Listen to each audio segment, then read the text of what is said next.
Se eu contar o que um ancião das Testemunhas de Jeová fez comigo dentro do próprio salão do reino, vocês vão entender por que algumas feridas nunca cicatrizam completamente, mas a verdade precisa ser contada.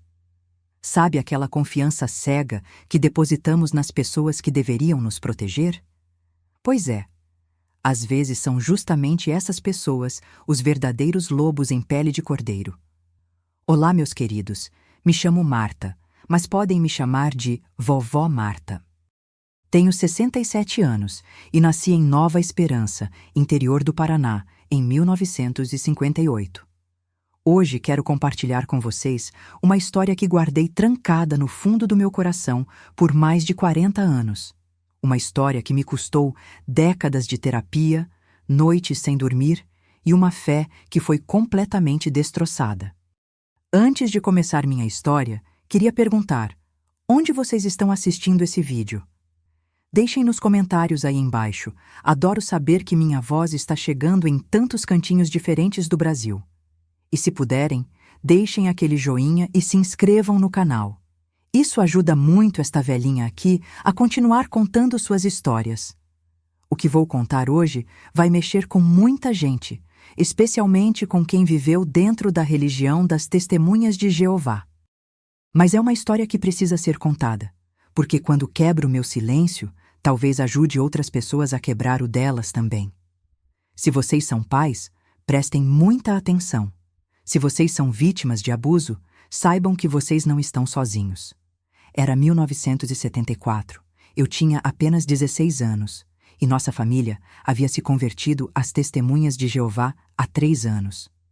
Meu mundo era a congregação, as reuniões, o serviço de campo e toda aquela estrutura rígida que parecia dar sentido à nossa vida. Era uma época diferente, meus queridos. As crianças obedeciam sem questionar, e questionar uma autoridade religiosa era impensável. Para vocês entenderem completamente o que aconteceu comigo, preciso contar como era a nossa vida antes desse pesadelo começar. Vivíamos numa cidadezinha chamada Bela Vista do Sul, daquelas onde todo mundo se conhece e os segredos parecem impossíveis de guardar. Mas como vocês vão ver, alguns segredos são guardados muito bem. Nossa casa era simples, de madeira, pintada de branco com janelas azul claro que eu sempre gostei. Ficava na Rua das Acácias, número 247. E tinha um quintal grande onde minha mãe, Dona Conceição, plantava suas flores favoritas, rosas brancas e gerânios vermelhos. O cheiro daquelas flores misturado com o pó de café que papai torrava toda manhã ainda vem na minha memória quando fecho os olhos. Papai, seu Francisco, era marceneiro. Homem trabalhador, de poucas palavras, mãos calejadas que faziam móveis lindos para as famílias da cidade. Mamãe cuidava da casa e de nós 3 filhos, eu, a mais velha, meu irmão João, 2 anos mais novo, e minha irmãzinha Rosinha, que tinha apenas 8 anos na época. Éramos uma família católica tradicional até 1971, quando as Testemunhas de Jeová bateram na nossa porta. Lembro como se fosse ontem. Era uma quinta-feira de tarde. Estava chovendo fininho e 2 senhoras muito bem vestidas apareceram com suas revistas Despertai e A Sentinela. Uma delas se chamava Irmã Eulália, uma mulher elegante, de cabelos sempre bem penteados, que falava com tanta convicção sobre a Bíblia que meus pais ficaram fascinados. A conversão da nossa família foi gradual, mas completa. Em poucos meses, deixamos de ir à Igreja Católica, paramos de festejar aniversários e Natal. Que dor foi essa para nós crianças! E nossa vida passou a girar em torno do Salão do Reino da Congregação de Bela Vista do Sul. O Salão do Reino ficava na rua principal, um prédio simples de tijolos à vista, com janelas grandes e um púlpito modesto na frente. 3 vezes por semana estávamos lá, terça e quinta para as reuniões da congregação e domingo para o estudo bíblico público. Além disso, todo sábado de manhã saíamos para o serviço de campo, batendo de porta em porta para espalhar a verdade. Para uma adolescente como eu, aquele mundo novo era ao mesmo tempo assustador e fascinante. Assustador porque tudo o que conhecíamos antes foi considerado mundano e perigoso. Não podíamos mais ter amigos na escola que não fossem da verdade, não podíamos namorar quem não fosse testemunha de Jeová, não podíamos nem mesmo sonhar com faculdade, porque o fim do mundo estava próximo e era melhor dedicar tempo às coisas espirituais. Mas também era fascinante porque me sentia especial, escolhida. Éramos parte do povo de Jeová, os únicos que realmente conhecíamos a verdade num mundo perdido. Essa sensação de superioridade e propósito era viciante para uma adolescente insegura como eu era. Eu levava aquilo muito a sério, meus queridos. Decorava as publicações, participava ativamente das reuniões e sonhava em ser pioneira regular, uma evangelizadora em tempo integral. Era uma jovem dedicada, obediente, que jamais questionava os ensinamentos ou a autoridade dos anciãos. E foram justamente essa obediência cega e essa confiança que tornaram tudo tão mais traumático. Porque quando você é ensinada desde criança que os anciãos são representantes diretos de Jeová na Terra, que eles são inspirados pelo Espírito Santo para liderar a congregação, você nunca imagina que um deles possa ser um predador. Nossa congregação tinha 5 anciãos, mas havia um que se destacava: o ancião Ezequiel Santos. Um homem de uns 40 e poucos anos, alto, magro, sempre muito bem vestido, com uma barba grisalha bem cuidada e uns olhos castanhos que pareciam enxergar sua alma quando ele falava. Era casado com a irmã Adelaide, uma mulher doce e submissa que nunca tinha filhos, e eram considerados um casal exemplar na nossa congregação. O irmão Ezequiel era superintendente da escola do Ministério Teocrático, nossa escola bíblica semanal, onde aprendíamos a pregar e ensinar. Ele também dava muitos dos discursos públicos aos domingos, e sua voz profunda e pausada comandava a atenção de todos. Quando ele falava, era como se Jeová mesmo estivesse falando através dele. Pelo menos era isso que todos nós acreditávamos. Ele tinha um jeito especial de se relacionar com os jovens da congregação. Sempre perguntava sobre nossos estudos, nossos planos espirituais, se estávamos enfrentando alguma dificuldade. Para meus pais, o interesse do ancião Ezequiel por mim era uma bênção. Que privilégio ter um ancião tão experiente se preocupando com nossa filha, dizia mamãe com orgulho. E eu realmente me sentia privilegiada. Dentre todos os jovens da congregação, ele parecia ter um interesse especial por mim. Sempre elogiava meus comentários nas reuniões, dizia que eu tinha potencial espiritual excepcional e constantemente me incentivava a me dedicar mais ao estudo da Bíblia. Nossa família tinha total confiança nele. Papai, que era um homem simples e tinha profundo respeito pelas autoridades religiosas, ficava quase emocionado quando o ancião Ezequiel falava bem de mim. Nossa filha está sendo preparada por Jeová para grandes coisas, ele dizia para a mamãe. Era um tempo de muita inocência, meus queridos. Um tempo em que as crianças não sabiam sobre predadores sexuais, não sabiam que pessoas aparentemente santas podiam esconder intenções diabólicas. Um tempo em que a palavra de um ancião era lei absoluta e questionar sua autoridade era questionar o próprio Jeová. Foi nesse contexto de confiança total, obediência cega e ingenuidade que o ancião Ezequiel começou a tecer sua teia. E eu, como uma mosca inocente, fui direto para a armadilha.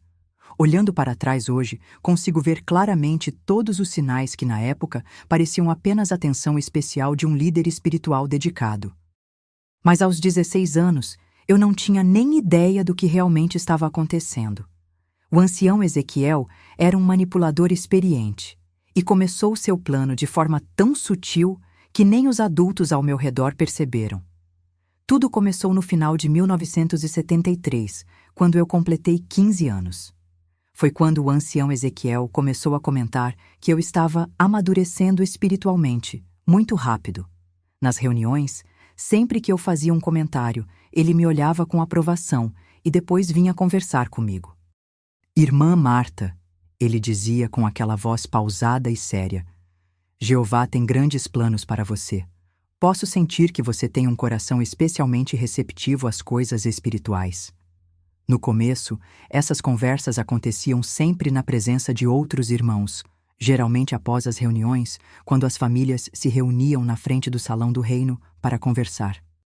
Ele falava sobre meu progresso espiritual, sobre como eu estava desenvolvendo bons hábitos de estudo, sobre como minha participação nas reuniões estava melhorando. Meus pais ficavam radiantes com esses elogios. Papai, que tinha apenas a 4ª série e sempre se sentia inferior intelectualmente, via nesses comentários do ancião uma confirmação de que sua filha era especial. Mamãe, que dedicava toda a sua vida a criar filhos tementes a Jeová, sentia que estava sendo bem-sucedida. Gradualmente, o ancião Ezequiel começou a sugerir que eu poderia me beneficiar de estudo bíblico adicional. A irmã Marta tem potencial para ser uma grande evangelizadora, ele dizia para meus pais. Talvez ela se beneficiasse de algum estudo extra, algo mais avançado do que o material regular da congregação. A ideia de estudo bíblico individual com um ancião não era incomum. Muitos jovens da congregação recebiam atenção especial quando mostravam interesse e potencial espirituais. Era visto como um privilégio, uma oportunidade de crescimento que nem todos recebiam. Foi assim que começaram os estudos particulares. Uma vez por semana, geralmente às quintas-feiras após a reunião regular, eu ficaria no salão do reino para uma sessão de estudo extra com o ancião Ezequiel. No começo, outras pessoas estavam presentes. Às vezes outro ancião, às vezes sua esposa Adelaide, às vezes o porteiro que ficava para fechar o prédio. Esses primeiros estudos eram realmente sobre assuntos bíblicos. Ele me dava publicações mais avançadas para ler. Discutíamos profecias complexas, falávamos sobre a organização de Jeová e meu papel futuro nela. Eu me sentia importante, escolhida, especial. Era como se estivesse sendo preparada para algo grande. Você tem uma mente muito madura para sua idade, ele me dizia. É raro encontrar uma jovem tão dedicada aos assuntos espirituais. Jeová certamente está abençoando você com entendimento especial. Esses elogios constantes criavam em mim uma dependência emocional que eu não conseguia identificar na época. Eu ansiava por esses momentos de atenção, por essa confirmação de que eu era especial, de que eu tinha valor. Para uma adolescente insegura, aquilo era como uma droga. Depois de algumas semanas, ele começou a sugerir que nossos estudos seriam mais produtivos se tivéssemos menos distrações. Às vezes, as pessoas ficam conversando do lado de fora e atrapalham nossa concentração, ele dizia. Que tal se mudássemos para a biblioteca do salão? É mais reservado e silencioso. A biblioteca era uma salinha pequena nos fundos do salão do reino, onde ficavam guardadas as publicações da organização e alguns livros de referência. Tinha apenas uma mesa pequena, 2 cadeiras e uma janela que dava para o quintal dos fundos. Era isolada do salão principal e de lá não se podia ouvir quando chegava alguém no prédio. Mesmo assim, nessa época ainda não havia nada de suspeito acontecendo. Os estudos continuavam sendo sobre assuntos espirituais. Ele mantinha uma distância respeitosa, e eu realmente estava aprendendo muito. Se alguém tivesse me perguntado, eu teria dito que estava tendo uma experiência maravilhosa de crescimento espiritual. Mas era nessa biblioteca que ele começou a fazer perguntas mais pessoais. No meio de uma discussão sobre pureza moral, ele perguntava: "E você, irmã Marta, já teve alguma experiência com rapazes da escola? Às vezes os jovens da sua idade enfrentam tentações. Eu ficava vermelha e balbuciava que não, que eu era pura, que nem pensava nessas coisas. Ele sorria aprovadoramente e dizia: "Ótimo, ótimo, a pureza é fundamental para uma jovem que quer servir a Jeová, mas é importante que você saiba que pode conversar comigo sobre qualquer coisa.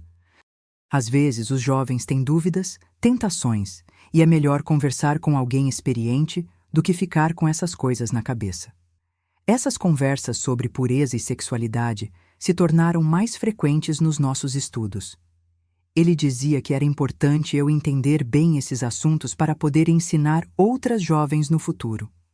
Uma irmã madura precisa estar preparada para aconselhar outras mulheres sobre todos os aspectos da vida cristã, ele explicava. Gradualmente, ele começou a introduzir tópicos sobre o corpo humano, sobre como Jeová criou o homem e a mulher, sobre os aspectos físicos do casamento, sempre de forma aparentemente educativa e espiritual, mas cada vez mais detalhada e específica. É importante que uma jovem entenda como seu corpo funciona, ele dizia. Muitas irmãs chegam ao casamento completamente ignorantes, e isso causa problemas. Jeová não quer que suas filhas sejam ignorantes sobre a criação dele. Ele começou a trazer livros e publicações sobre educação sexual cristã, material que dizia ser aprovado pela organização para instruir jovens. Folheávamos juntos essas publicações e ele explicava desenhos anatômicos e descrições de funções corporais que me deixavam extremamente desconfortável, mas que eu aceitava porque vinham de uma autoridade espiritual. Você está ficando vermelha, ele observava quando eu claramente estava desconfortável. Não há nada de errado em falar sobre essas coisas. É natural, é criação de Jeová. Uma jovem madura não deve ter vergonha de entender como Deus criou o corpo humano. Foi por essa época que ele começou a fazer comentários sobre minha aparência física, sempre de forma que parecia apropriada no contexto.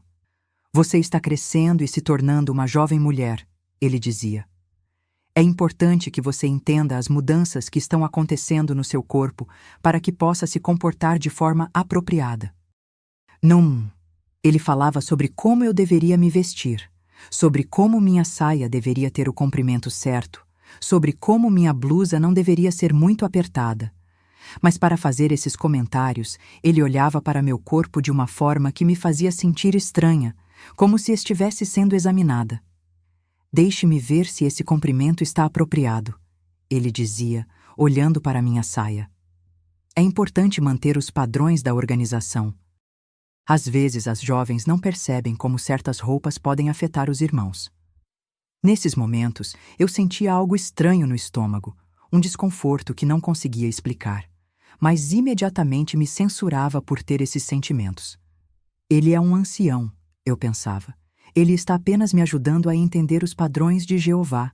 Eu é que tenho uma mente suja por sentir desconforto.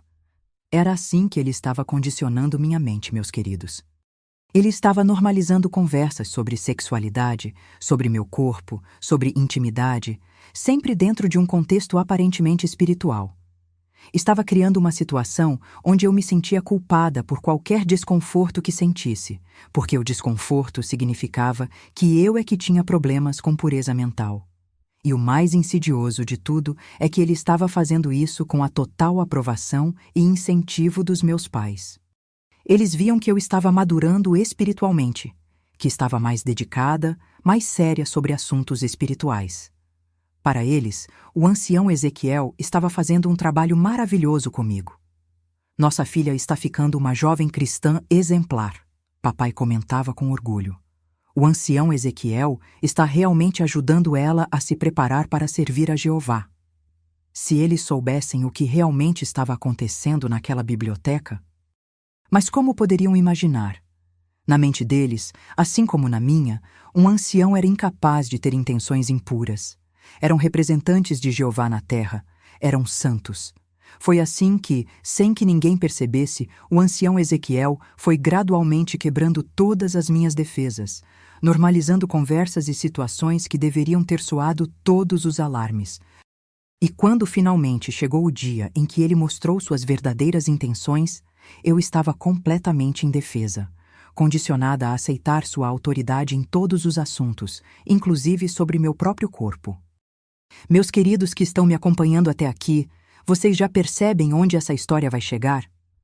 Às vezes os sinais estão todos lá, mas na época não conseguimos enxergar, não é mesmo? Principalmente quando somos crianças e adolescentes e confiamos cegamente nos adultos que deveriam nos proteger. Antes de continuar essa história, queria pedir para vocês deixarem nos comentários de onde estão assistindo esse vídeo. Me dá um quentinho no coração saber que minha voz está chegando longe, que não estou falando sozinha. Pode ser de Manaus, de Porto Alegre, do interior do Ceará, de qualquer cantinho desse Brasil imenso. Aproveita e se inscreve no canal que ajuda esta velhinha aqui a continuar compartilhando essas histórias. Se esse vídeo está te tocando, se você já viveu algo parecido ou conhece alguém que viveu, deixe seu coração nos comentários. Às vezes a gente precisa saber que não está sozinho na dor para conseguir seguir em frente. O que vou contar agora é pesado, mas precisa ser dito. Porque é assim que esses predadores agem, meus queridos. Eles vão testando seus limites, vão quebrando suas defesas aos pouquinhos, até que você não saiba mais onde está o certo e onde está o errado. Era março de 1974 e eu estava com 16 anos completos. Nossos estudos particulares já duravam cerca de 4 meses, e eu havia me acostumado com aquela rotina semanal. O que antes me deixava desconfortável agora parecia normal. As conversas sobre sexualidade, os comentários sobre meu corpo, os olhares demorados, tudo isso havia se tornado parte regular dos nossos encontros. Foi numa dessas quintas-feiras que ele deu o próximo passo na sua manipulação. Estávamos estudando um artigo sobre casamento e intimidade conjugal, quando ele fechou a revista e me olhou seriamente. "Irmã Marta", ele disse com aquela voz pausada que eu conhecia tão bem, "preciso ter uma conversa muito franca com você. Como seu conselheiro espiritual, tenho a responsabilidade de preparar você adequadamente para o futuro." Eu assenti, esperando mais uma palestra sobre pureza moral ou padrões de vestimenta. Mas o que veio depois foi completamente diferente. "Você está se tornando uma jovem mulher, e em breve vai começar a receber interesse de irmãos solteiros da congregação. É minha responsabilidade garantir que você esteja preparada para essas situações." Ele se levantou da cadeira e veio se sentar ao meu lado, algo que nunca havia feito antes. Fiquei imediatamente tensa, mas não sabia como reagir sem parecer desrespeitosa. "O problema", ele continuou, agora muito próximo de mim, "é que muitas jovens chegam ao casamento completamente ignorantes sobre intimidade. Isso causa problemas sérios no casamento, e eu não quero que isso aconteça com você." Meu coração estava acelerado e eu sentia um frio estranho na barriga. Algo estava muito errado, mas eu não conseguia processar o que era. Como ele era um ancião, minha mente automaticamente rejeitava a possibilidade de que ele tivesse intenções impuras. "Para você ser uma esposa adequada no futuro", ele disse, colocando a mão no meu ombro, "precisa entender algumas coisas práticas sobre intimidade conjugal. Não é suficiente apenas ler sobre isso nas publicações." A mão dele no meu ombro estava queimando, mas ao mesmo tempo eu estava paralisada. Parte de mim queria sair correndo, mas a parte que havia sido condicionada a obedecer autoridades me mantinha grudada na cadeira. "Eu sei que isso pode parecer estranho", ele continuou, sua voz agora mais baixa, quase um sussurro. "Mas às vezes é necessário que um irmão experiente oriente uma jovem irmã sobre essas questões práticas. É uma responsabilidade que Jeová coloca sobre os anciãos." Ele estava usando o nome de Jeová para justificar o que estava fazendo. Era a manipulação perfeita para uma jovem como eu, completamente imersa na doutrina de obediência à organização. "Posso confiar em você para manter essas orientações em segredo?" ele perguntou, sua mão agora movendo do meu ombro para o meu braço. Algumas pessoas não entenderiam a natureza espiritual dessa orientação. Elas poderiam interpretar mal as intenções. Eu consegui apenas assentir, minha voz completamente travada. Ele estava me pedindo para guardar segredo sobre algo que ainda não havia acontecido, mas que eu já sabia instintivamente que estava errado. "Muito bem", ele disse, sorrindo de uma forma que me deixou com ainda mais medo. "Vamos começar com orientações básicas sobre o corpo feminino." O que aconteceu nos próximos minutos foi uma violação da minha inocência que marcou minha vida para sempre. Ele começou a falar sobre anatomia feminina, mas não através de livros ou desenhos. Ele queria mostrar na prática. "É importante que você conheça seu próprio corpo", ele dizia, enquanto suas mãos começaram a se mover para lugares que nunca deveriam ter ido. "Uma esposa precisa entender como funciona." Eu estava completamente paralisada. Minha mente não conseguia processar o que estava acontecendo. Como um ancião, um representante de Jeová, podia estar fazendo aquilo? Devia ser normal, devia ser parte da educação que eu precisava receber. Eu é que devia estar entendendo errado. Relaxe, ele sussurrava quando percebia minha tensão. Isso é natural, é educativo, não há nada de errado nisso. É Jeová quem orienta os anciãos a preparar as jovens adequadamente. Mas meu corpo estava gritando que aquilo estava errado. Eu estava tremendo, suando frio, e sentia náusea. Toda fibra do meu ser estava rejeitando aquela situação, mesmo que minha mente condicionada não conseguisse processar completamente o que estava acontecendo. Durou talvez uns 15 minutos, mas para mim pareceu uma eternidade. Quando finalmente terminou, eu estava em estado de choque completo. Ele se comportou como se nada demais tivesse acontecido. Muito bem, ele disse, voltando para sua cadeira e reorganizando os livros na mesa. Essa foi a primeira orientação. Nas próximas semanas vamos continuar com outras lições práticas que você precisa aprender. Outras lições? Meu estômago se revirou. Ia haver outras vezes? Lembre-se, ele disse, me olhando fixamente. Isso fica entre nós. É uma orientação espiritual especial que nem todas as jovens recebem. Você foi escolhida para receber essa preparação por causa do seu potencial espiritual excepcional. Ele estava transformando aquele abuso numa honra, numa bênção especial. Era a manipulação psicológica perfeita. Se você contar para alguém, ele continuou, sua voz agora mais séria, as pessoas vão interpretar mal. Elas não vão entender que isso é orientação espiritual. Podem até pensar que você seduziu um ancião, e isso seria terrível para sua reputação na congregação. Aquelas palavras foram como um soco no estômago. Ele estava me ameaçando indiretamente, dizendo que se eu contasse, eu é que seria culpada. Numa organização onde a reputação espiritual era tudo, onde ser expulso significava perder família e amigos, essa ameaça era mais poderosa que qualquer violência física. Você entende a importância do sigilo? Ele perguntou. Eu consegui apenas sussurrar um sim, quase inaudível. Ótimo. Então nos vemos na próxima quinta-feira para continuar sua educação. Quando finalmente saí daquela biblioteca, eu estava completamente confusa e traumatizada. Andei até em casa como um zumbi, tentando processar o que havia acontecido. Será que era normal? Será que todas as jovens passavam por isso? Será que eu estava exagerando? Em casa, meus pais perguntaram como havia sido o estudo, como sempre faziam. Foi bom, consegui responder, evitando seus olhares. O ancião Ezequiel está me ensinando coisas importantes. Não era mentira, mas também não era a verdade. Eu realmente não sabia mais o que era verdade naquele momento. Naquela noite, não consegui dormir. Ficei olhando para o teto, tentando entender se o que havia acontecido era certo ou errado. A parte de mim que havia sido condicionada a confiar nos anciãos dizia que devia ser certo, que eles eram incapazes de fazer algo errado. Mas meu corpo ainda estava tremendo de uma forma que me dizia que algo terrível havia acontecido. E o pior de tudo é que eu sabia que na próxima quinta-feira eu teria que voltar lá. Porque, como uma jovem testemunha de Jeová obediente, eu não podia questionar a autoridade de um ancião. Não podia deixar de ir aos estudos particulares sem dar explicações que eu não sabia como dar.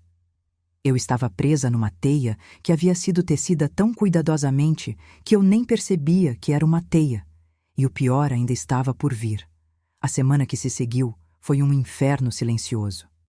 Durante o dia, eu tentava manter a normalidade, indo para a escola, ajudando mamãe em casa, participando das reuniões na congregação. Mas por dentro, eu estava completamente destruída.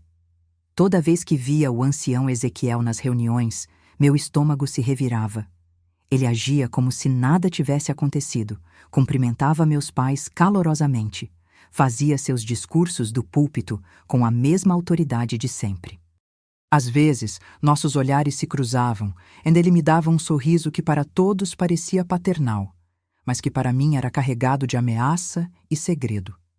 Como estão os estudos particulares da Marta? Papai perguntou para ele numa dessas reuniões. Estamos muito gratos pela atenção especial que o irmão está dando à nossa filha. A irmã Marta é uma jovem excepcional, ele respondeu, me olhando diretamente. Ela está aprendendo lições muito importantes que vão prepará-la bem para o futuro. Tenho certeza de que Jeová tem grandes planos para ela. Ouvir aquilo na frente dos meus pais me fazia sentir enjoada. Ele estava usando a linguagem espiritual que todos entendiam para se referir ao abuso que estava cometendo. Era genial e diabólico ao mesmo tempo. Quando chegou a quinta-feira seguinte, eu estava numa agonia terrível. Parte de mim queria fingir que estava doente para não ir à reunião, mas eu sabia que isso só adiaria o inevitável. E além disso, como explicaria para meus pais por que eu não queria mais ter estudos particulares com o ancião?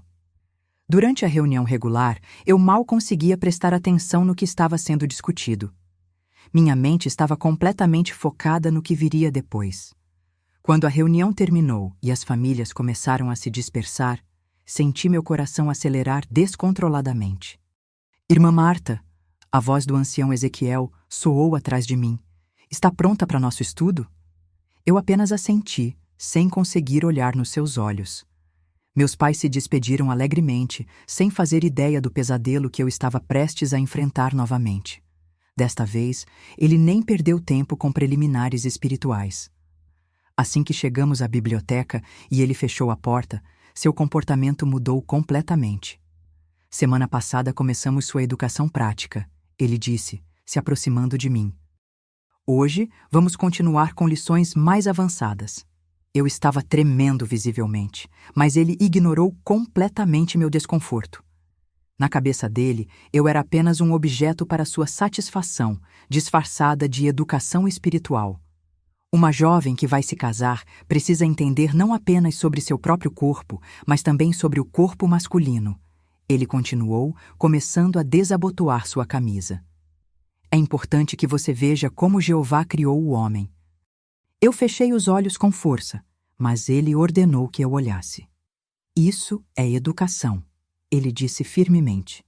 Não há nada de errado em entender a criação de Jeová. Se você fechar os olhos, como vai aprender?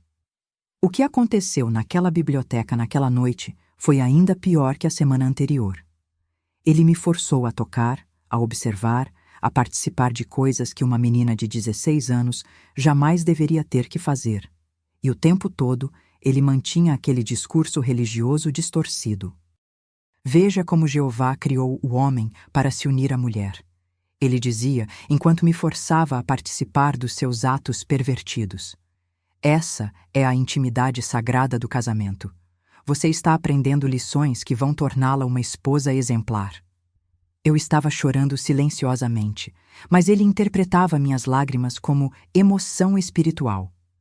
Eu sei que é emocionante entender pela primeira vez os mistérios da criação de Jeová. Ele sussurrava. Você é muito sortuda por receber essa educação especial. Quando finalmente terminou, eu estava em estado de choque completo. Não conseguia nem me mover da cadeira. Ele se recompôs, arrumou as roupas e voltou a ser o ancião respeitável de sempre. Você está progredindo muito bem, ele disse, como se estivesse avaliando um estudo bíblico normal. Na próxima semana, vamos para a lição final da sua educação. Depois disso, você estará completamente preparada para ser uma esposa cristã exemplar. Lição final? Meu sangue gelou. Se isso eram apenas as preparações, o que seria a lição final? E lembre-se, ele acrescentou, colocando a mão pesadamente no meu ombro. Tudo isso é sagrado e confidencial. Se alguém soubesse que você está recebendo essa educação especial, poderiam ficar com ciúmes. Nem todas as jovens são escolhidas para receber essa preparação direta de um ancião. Ele estava me manipulando para acreditar que eu era privilegiada por estar sendo abusada. Era uma inversão tão perversa da realidade que minha mente adolescente não conseguia processar adequadamente. Voltei para casa naquela noite completamente destruída. Mamãe notou que eu estava quieta e perguntou se estava tudo bem. Só estou cansada, menti. O estudo foi muito intenso hoje. Que bom que o ancião Ezequiel está te dando uma educação tão completa, ela disse beijando minha testa. Você vai ser uma jovem cristã exemplar. Se ela soubesse que tipo de educação eu estava recebendo, as 2 semanas seguintes foram ainda piores. Ele havia estabelecido um padrão, e a cada encontro o abuso ficava mais intenso, mais explícito, mais traumático. E sempre com aquele discurso religioso distorcido, sempre me convencendo de que aquilo era normal, necessário, sagrado. Ele começou a trazer coisas de casa dele, revistas, fotos, objetos, que usava para ilustrar suas lições. Material pornográfico que ele dizia ser educativo para futuras esposas. Eu estava sendo exposta a coisas que destruíam completamente minha inocência e minha compreensão saudável sobre intimidade. Olhe bem isso, ele dizia, mostrando imagens explícitas. Assim que casais cristãos maduros se relacionam. Isso é o que Jeová espera de uma esposa dedicada. Eu estava sendo condicionada a acreditar que aqueles atos pervertidos eram não apenas normais, mas esperados de uma cristã dedicada. Era uma lavagem cerebral completa sobre sexualidade e relacionamentos, e o mais terrível é que ele estava me preparando para algo ainda pior. Todas essas lições eram apenas preparação para o que ele realmente queria fazer comigo. Foi na 1ª semana de abril que ele anunciou que chegara a hora da lição final. Você progrediu muito bem nas suas lições teóricas e práticas, ele disse naquela quinta-feira fatídica. Agora chegou a hora de você receber a lição mais importante de todas. Meu corpo inteiro estava tremendo. Eu sabia instintivamente que aquela seria a noite em que ele finalmente faria comigo o que havia estado planejando durante todos esses meses. A lição final é sobre a união completa entre homem e mulher, ele disse, trancando a porta da biblioteca. É sobre como uma esposa se entrega completamente ao marido, como manda a Bíblia. Ele havia trazido uma manta, que estendeu no chão da biblioteca. A visão daquela manta me fez entrar em pânico completo. Não, consegui sussurrar pela primeira vez. Eu não quero. Isso não está certo. Claro que está certo, ele disse firmemente.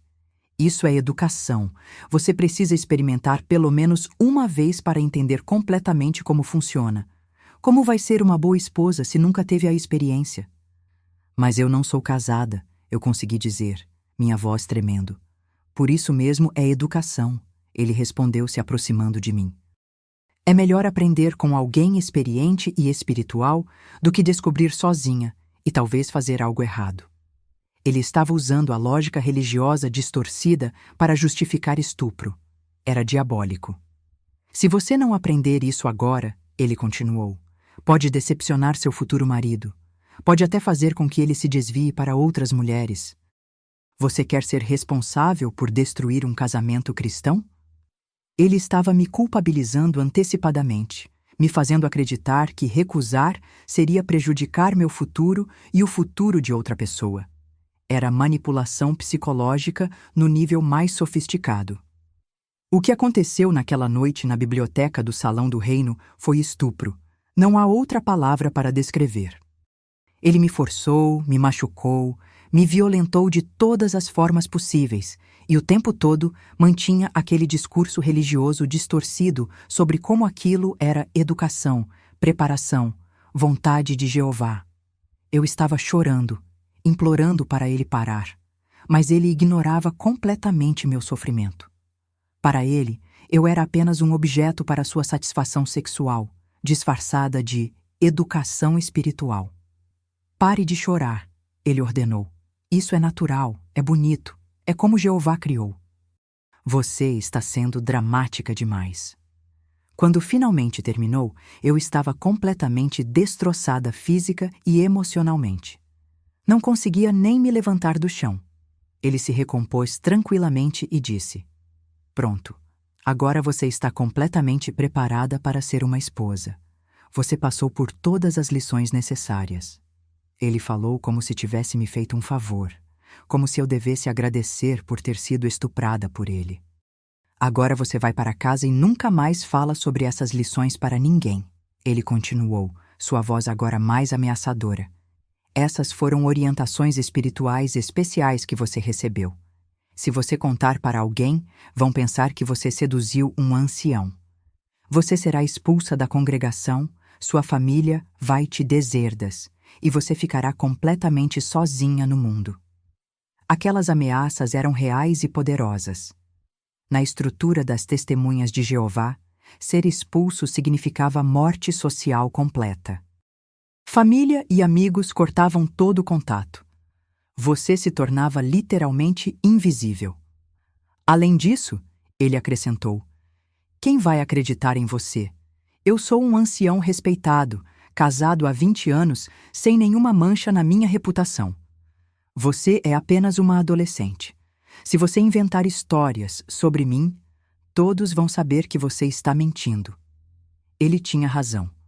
Naquele contexto, ninguém acreditaria na palavra de uma adolescente contra a de um ancião respeitado. Era a situação perfeita para um predador, autoridade absoluta, vítima vulnerável e estrutura social que protegeria o abusador. Consegui chegar em casa aquela noite caminhando como um zumbi.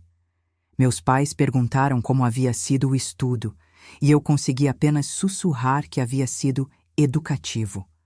Naquela noite, tentei me matar. É difícil até hoje reviver esses momentos, meus queridos. Durante anos eu pensei que era minha culpa, que eu tinha feito algo errado, que eu devia ter me comportado diferente. Quantas vítimas estão assistindo e se culpando agora mesmo? Vocês que estão me acompanhando até aqui, o que acham que eu deveria ter feito? Me conta lá nos comentários. E se essa história está tocando vocês, se vocês conhecem alguém que passou por algo parecido, deixem seu coração nos comentários para eu saber que não estou falando sozinha. Preciso que vocês entendam. O culpado é sempre quem abusa do poder. Sempre.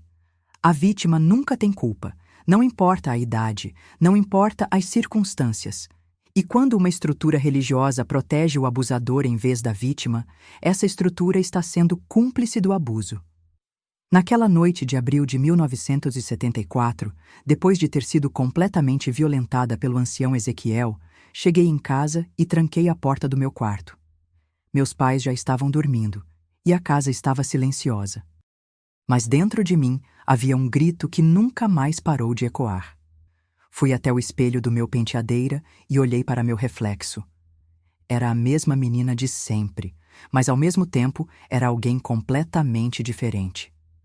Algo havia sido quebrado dentro de mim naquela noite que nunca mais seria reparado.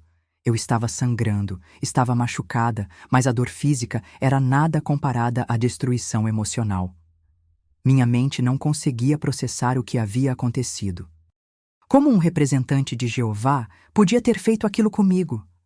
Como algo tão terrível podia ter acontecido no próprio salão do reino? Peguei uma gilete que usava para apontar lápis e fiquei olhando para ela por um longo tempo. Seria tão fácil acabar com tudo. Não precisaria mais carregar aquele peso, aquela confusão, aquela dor. Mas quando encostei a lâmina no pulso, pensei nos meus pais. Eles não mereciam perder a filha sem nem saber por quê. E além disso, se eu me matasse, o ancião Ezequiel continuaria livre para fazer a mesma coisa com outras meninas. Passei a noite inteira acordada, chorando em silêncio, tentando entender o que havia acontecido comigo. Seria que todas as meninas da congregação passavam por isso? Seria que era realmente normal e eu é que estava exagerando? Na manhã seguinte, era sexta-feira, e eu tinha que ir para na escola. Tentei agir normalmente, mas estava completamente ausente. Não conseguia me concentrar nas aulas, não conseguia conversar com ninguém. Estava presente fisicamente, mas mentalmente estava perdida num buraco negro. Uma das minhas professoras, Dona Marina, notou que algo estava errado e me chamou depois da aula. Marta, você está bem? Ela perguntou com gentileza. Você parece muito abatida hoje. Por um momento, pensei em contar tudo para ela. Mas então lembrei das palavras do ancião Ezequiel. Se você contar para alguém, vão pensar que você seduziu um ancião. E além disso, Dona Marina não era testemunha de Jeová. Como ela poderia entender a estrutura da nossa religião? Estou só cansada, menti. Estudei até tarde ontem. No sábado de manhã, tínhamos serviço de campo, nosso trabalho de pregação de porta em porta. Era a primeira vez que eu veria o ancião Ezequiel depois do que havia acontecido. Meu estômago estava embrulhado de nervosismo. Quando chegamos ao ponto de encontro, ele estava lá, conversando alegremente com outros irmãos como se nada tivesse acontecido. Quando me viu, veio cumprimentar minha família. Como está nossa jovem estudiosa? Ele perguntou para meus pais, pousando a mão no meu ombro. Espero que tenha absorvido bem as lições desta semana. O toque dele na meu ombro me fez embrulhar o estômago. Consegui apenas assentir, evitando olhar nos seus olhos. O ancião Ezequiel tem feito um trabalho maravilhoso com nossa filha, papai comentou. Ela está muito mais madura espiritualmente. Se ele soubesse de que tipo de maturidade papai estava falando. Durante o serviço de campo, fui colocada no mesmo grupo que o ancião Ezequiel. Era uma situação terrível. Ter que passar a manhã toda ao lado do homem que havia me violentado, fingindo que ele era uma autoridade espiritual respeitável. Em uma das casas onde paramos, ele até fez uma apresentação sobre proteção da família cristã e valores morais. Ouvi-lo falar sobre moralidade e proteção familiar me fazia sentir náusea. A família cristã é o lugar mais seguro do mundo, ele disse para a dona da casa. É onde as crianças aprendem valores sólidos e são protegidas dos perigos do mundo. Eu queria gritar. Mas quem protege as crianças de vocês? Mas obviamente não podia. No domingo, tínhamos a reunião pública e ele daria um dos discursos. Ver ele no púlpito, falando sobre pureza e santidade, era uma tortura psicológica indescritível. Jeová exige pureza de seu povo, ele disse do púlpito, sua voz ecoando pelo salão do reino. Especialmente dos jovens que enfrentam tantas tentações no mundo atual. A hipocrisia era tão gritante que eu não conseguia acreditar que ninguém percebia. Mas claro, ninguém fazia ideia do que ele realmente era por trás daquela fachada respeitável. Depois da reunião, várias pessoas elogiaram o discurso dele. Que discurso edificante sobre pureza, comentou uma irmã idosa. O ancião Ezequiel sempre sabe tocar nos pontos mais importantes. Eu queria vomitar. As semanas se seguiram e eu estava entrando numa depressão profunda. Não conseguia mais participar das reuniões com interesse, não conseguia mais pregar de porta em porta com convicção. Como podia falar sobre o amor de Jeová quando um dos representantes dele havia me destruído? Meus pais começaram a notar a mudança no meu comportamento. Marta, você está muito quieta ultimamente, mamãe observou. Aconteceu alguma coisa? É só uma fase, eu respondia. Estou crescendo, amadurecendo. Ironicamente, era verdade. Eu estava amadurecendo, mas não da forma que eles imaginavam.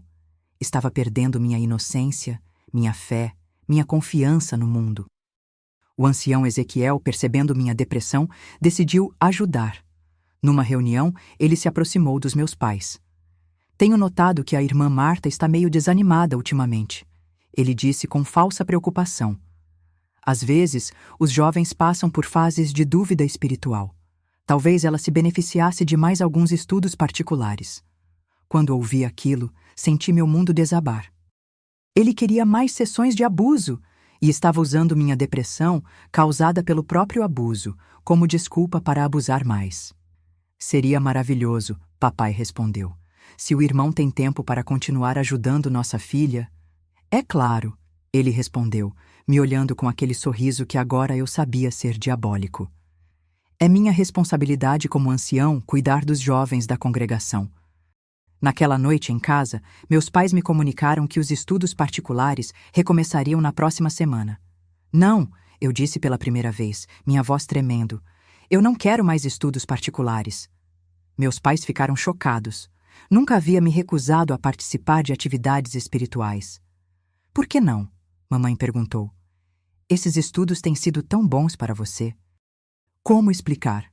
Como contar que os estudos eram sessões de abuso? Como fazer eles entenderem sem destruir nossa família e nossa vida na congregação? Eu quero estudar sozinha por um tempo, consegui dizer. Quero desenvolver minha própria relação com Jeová. Papai franziu o senho. Não é assim que funciona, filha. Os jovens precisam de orientação dos mais experientes. É arrogância achar que pode aprender sozinha. Mas eu realmente não quero mais estudos particulares, insisti, minha voz ficando mais desesperada. Você vai continuar os estudos, papai disse firmemente. O ancião Ezequiel está se dedicando a você por bondade. Seria desrespeitoso recusar. Eu estava encurralada. Não podia contar a verdade, mas também não podia continuar sendo abusada. Era uma situação impossível. Se você não quer mais estudos particulares, mamãe disse, talvez seja porque está desenvolvendo orgulho espiritual. Isso é perigoso, Marta. O orgulho vem antes da queda. Eles estavam interpretando minha recusa como defeito espiritual. Na estrutura mental das testemunhas de Jeová, questionar uma autoridade era sempre sinal de problemas espirituais da pessoa que questionava, nunca da autoridade. Naquela noite, chorei até não ter mais lágrimas. Estava completamente sozinha num mundo que deveria me proteger, mas que estava me entregando diretamente nas mãos do meu abusador. E o pior é que eu começava a acreditar que talvez fosse realmente minha culpa. Talvez eu tivesse seduzido o ancião de alguma forma. Talvez eu fosse uma jovem pervertida que havia corrompido um homem santo. Essa culpa irracional, mas compreensível numa vítima de abuso, começava a me consumir por dentro. Foi assim que voltei para aquela biblioteca na quinta-feira seguinte, carregando não apenas o trauma do abuso, mas também a culpa de acreditar que eu era a responsável por tudo aquilo. As sessões de abuso recomeçaram e se tornaram ainda piores. O ancião Ezequiel havia percebido que eu estava completamente quebrada, que não ofereceria mais resistência, e isso o deixou ainda mais ousado. Você aprendeu bem as lições, ele dizia enquanto abusava de mim. Agora está se comportando como uma verdadeira cristã submissa. Isso é muito bom. Ele estava interpretando minha resignação traumatizada como melhora espiritual. Era a distorção mais doentia possível. As sessões aconteciam agora não apenas nas quintas-feiras após as reuniões, mas também em outros momentos. Ele inventava desculpas para me chamar ao salão do reino em horários diferentes. Preciso que você me ajude a organizar as publicações da biblioteca, ele dizia para meus pais. A irmã Marta é muito responsável e organizada. E meus pais ficavam orgulhosos de que eu fosse útil para um ancião. Não faziam ideia de que estavam entregando a filha para ser abusada. Foi durante uma dessas organizações da biblioteca que aconteceu algo que mudou completamente minha perspectiva sobre o que estava vivendo. Eu estava sozinha com ele numa terça-feira à tarde quando ouvimos vozes no salão principal. Ele imediatamente parou o que estava fazendo e foi espiar pela fresta da porta. É a irmã Benedita com a filha, ele sussurrou. Deve ter vindo buscar algumas publicações. A irmã Benedita era uma viúva da nossa congregação que tinha uma filha de 14 anos chamada Lucia. Uma menina doce, tímida, que sempre me lembrava de mim mesma alguns anos antes. O ancião Ezequiel saiu da biblioteca para cumprimentá-las, deixando-me sozinha. Através da porta entreaberta, consegui ouvir a conversa. Irmã Benedita, ele disse com aquela voz cordial que eu conhecia tão bem. Que bom vê-la por aqui. E como está nossa jovem Lucia? Está bem, ancião, a irmã Benedita respondeu. Na verdade, estou preocupada com ela. Anda meio desanimada com as coisas espirituais. Sabe como são os adolescentes? Meu sangue gelou. Eu conhecia exatamente o rumo que essa conversa tomaria. Entendo perfeitamente, ele respondeu. É uma fase comum na vida dos jovens. Talvez a irmã Lucia se beneficiasse de alguma orientação espiritual adicional. O senhor acha? A irmã Benedita perguntou claramente interessada. Sim, sim. Tenho trabalhado com alguns jovens da congregação, dando orientação especial. A irmã Marta, por exemplo, tem se beneficiado muito dos nossos estudos particulares. Naquele momento, entendi com clareza terrível que eu não era a única vítima. E pior ainda, eu estava sendo usada como referência para atrair a próxima vítima. Se o ancião tem tempo, a irmã Benedita disse, seria maravilhoso se pudesse orientar a Lúcia também. É claro que tenho tempo, ele respondeu. É minha responsabilidade como ancião cuidar dos jovens da congregação. Que tal começarmos na próxima quinta-feira? Quinta-feira, o mesmo dia dos meus estudos. Meu estômago se revirou ao perceber que ele estava planejando abusar de Lucia, no mesmo dia que abusava de mim. Lucia, ele se dirigiu diretamente à menina. Você gostaria de ter alguns estudos particulares para aprofundar seu conhecimento bíblico? Sim, ancião. Ela respondeu com aquela voz tímida que me partiu o coração. Eu gostaria muito. Ela não fazia ideia do que estava concordando. Assim como eu não fazia quando tudo começou. Depois que elas foram embora, o ancião voltou para a biblioteca com um sorriso satisfeito. Você ouviu? Ele perguntou.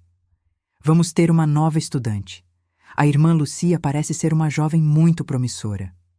A forma como ele disse promissora me fez sentir náusea. Eu sabia exatamente o que aquilo significava. Vocês duas podem até estudar juntas às vezes, ele continuou. Seria bom você compartilhar com ela algumas das lições que aprendeu. A ideia de participar do abuso de outra menina me horrorizou completamente. Não, consegui dizer. Eu não quero... Você não quer o quê? Ele perguntou, sua voz ficando mais dura. Eu não quero estudar com ela, consegui sussurrar. Ah, entendo, ele disse com um sorriso cruel. Você está com ciúmes, não quer dividir a atenção especial que recebe. Não era ciúmes, era desespero. Era a única proteção que eu podia tentar oferecer para Lucia. Manter os abusos separados para que pelo menos ela não passasse pela humilhação adicional de ser abusada na minha presença. Está bem, ele concordou. Vocês terão estudos separados, pelo menos por enquanto. Na quinta-feira seguinte, quando cheguei para meu estudo, vi Lúcia saindo da biblioteca. Ela estava com o mesmo olhar confuso e desconfortável que eu devia ter tido nas primeiras sessões. Como foi o estudo? Perguntei, tentando parecer casual. Foi... diferente, ela respondeu, evitando meus olhos. O ancião Ezequiel ensina coisas muito avançadas. Meu coração se partiu. Eu sabia exatamente o que ela queria dizer com diferente e avançado. O processo estava começando com ela da mesma forma que havia começado comigo. Nas semanas seguintes, comecei a observar Lucia nas reuniões. Ela estava passando pela mesma transformação que eu havia passado. Mais quieta, mais retraída, com aquele olhar perdido de quem está carregando um peso que não consegue entender nem compartilhar. Um dia, depois de uma reunião, consegui ficar sozinha com ela por alguns minutos. Lucia, eu disse cuidadosamente, como estão seus estudos particulares? Ela ficou vermelha e baixou os olhos. Estão bem. Você se sente confortável com tudo que está aprendendo? Perguntei, tentando dar a ela a oportunidade de falar que eu nunca havia tido. Ela me olhou nos olhos por um momento e vi naquele olhar a mesma confusão e medo que eu sentia. Às vezes é um pouco estranho, ela admitiu. Mas o ancião diz que é educação necessária. Eram as mesmas palavras que eu havia ouvido. A mesma manipulação, a mesma justificativa. Lucia, eu disse, minha voz tremendo. Se alguma vez você se sentir desconfortável com alguma coisa, você pode conversar comigo, está bem? Ela assentiu, mas eu sabia que ela não conseguiria falar. Assim como eu não conseguia. O medo, a vergonha, a manipulação psicológica eram poderosos demais. Foi nesse momento que tomei uma decisão que mudaria minha vida para sempre. Eu não podia salvar a mim mesma. Estava muito quebrada, muito manipulada, muito aterrorizada. Mas talvez pudesse salvar Lucia. Talvez pudesse quebrar o ciclo antes que outra menina fosse completamente destruída como eu havia sido. Mas para isso, eu teria que fazer a coisa mais assustadora do mundo: contar a verdade. Nesse momento da minha vida, eu realmente não sabia se conseguiria seguir em frente. Ver outra menina passando pelo mesmo inferno que eu estava vivendo me fez perceber que o silêncio não era apenas minha prisão. Era também a prisão dela e de todas as outras meninas que viessem depois. Meus queridos, vocês já sentiram esse peso de carregar um segredo que está destruindo não só você, mas que pode destruir outras pessoas também? É uma dor que não tem tamanho. Deixe seu coração nos comentários se esse relato está tocando você. A pergunta que não quer calar é: até quando ficamos calados para proteger quem na verdade deveria estar protegendo a gente? A decisão de contar a verdade não veio de uma vez. Foi um processo doloroso que durou várias semanas, durante as quais eu observava Lucia definhar da mesma forma que eu havia definido. Ela estava perdendo peso, ficando cada vez mais retraída, e eu via nela o mesmo padrão de comportamento que eu havia desenvolvido. O medo de ir às reuniões, mas também o medo de não ir. A obediência automática misturada com um desespero silencioso. Um dia, depois de uma reunião em que tanto eu quanto Lucia tivemos nossos estudos particulares, nos encontramos no banheiro do salão do reino. Estávamos sozinhas e ela estava chorando baixinho. Lucia, eu disse suavemente. O que está acontecendo? Eu não sei, ela sussurrou. Eu não entendo. O ancião diz que é educação, que é normal, mas eu me sinto tão suja. Aquela palavra, suja, foi como um soco no meu estômago.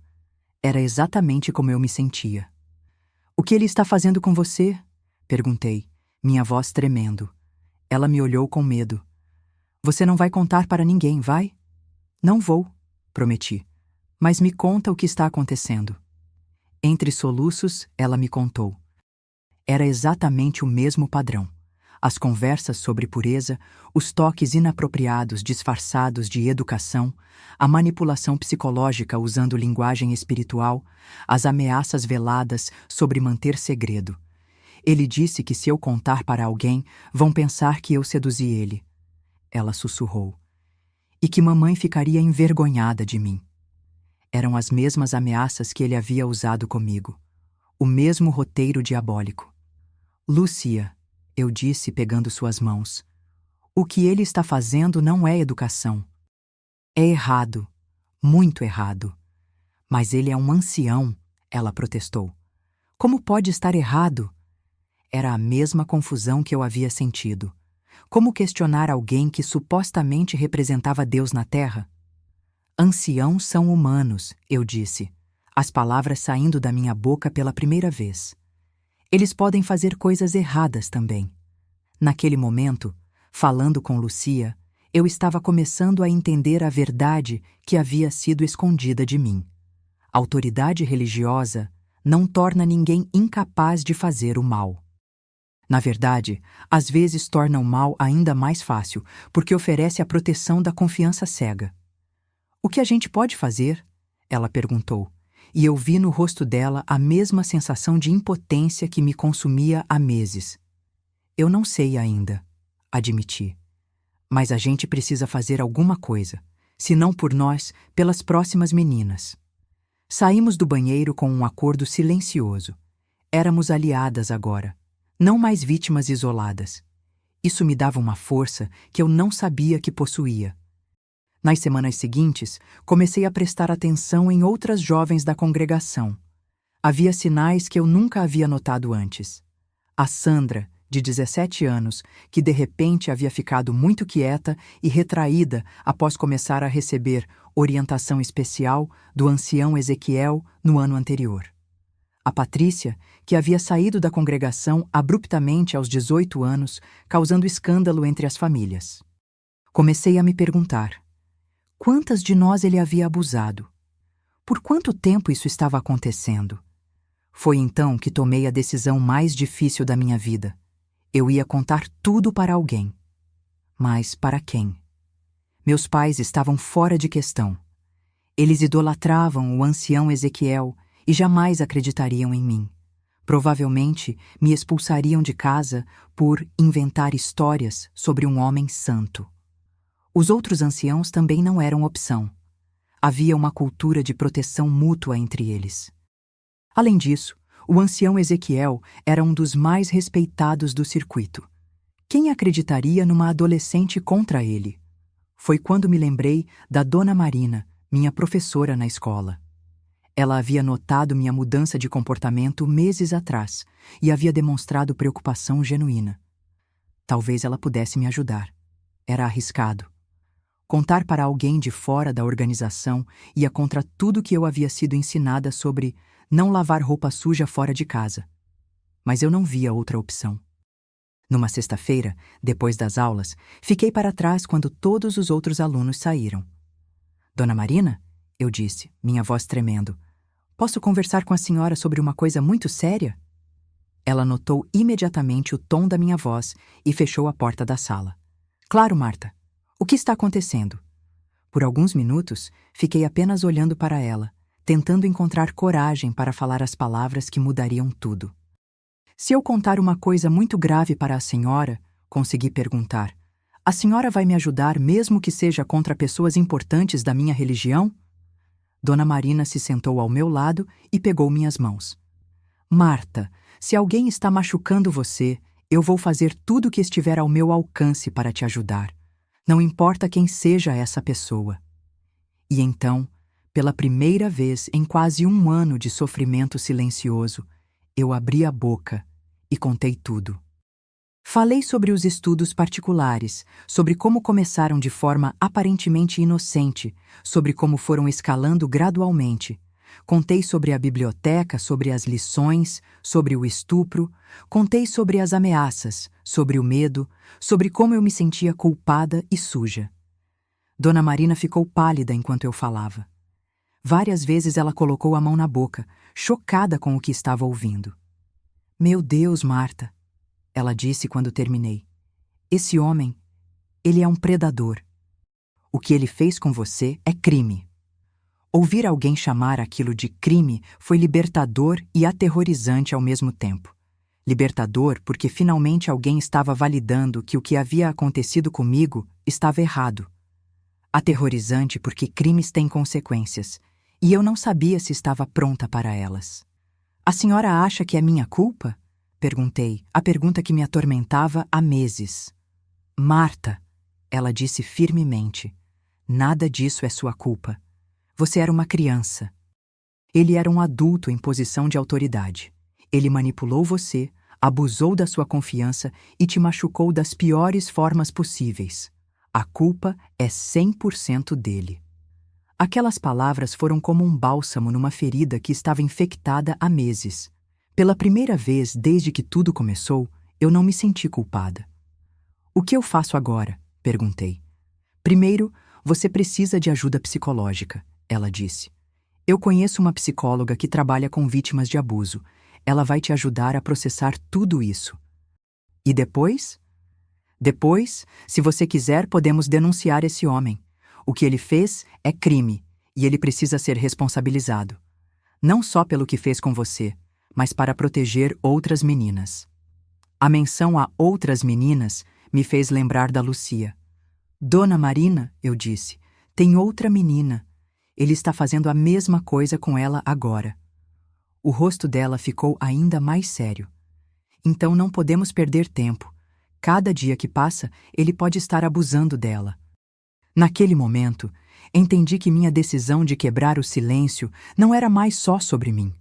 Era sobre Lúcia, sobre a Sandra, sobre a Patrícia, sobre todas as meninas que ele já havia machucado e todas as que ele ainda poderia machucar.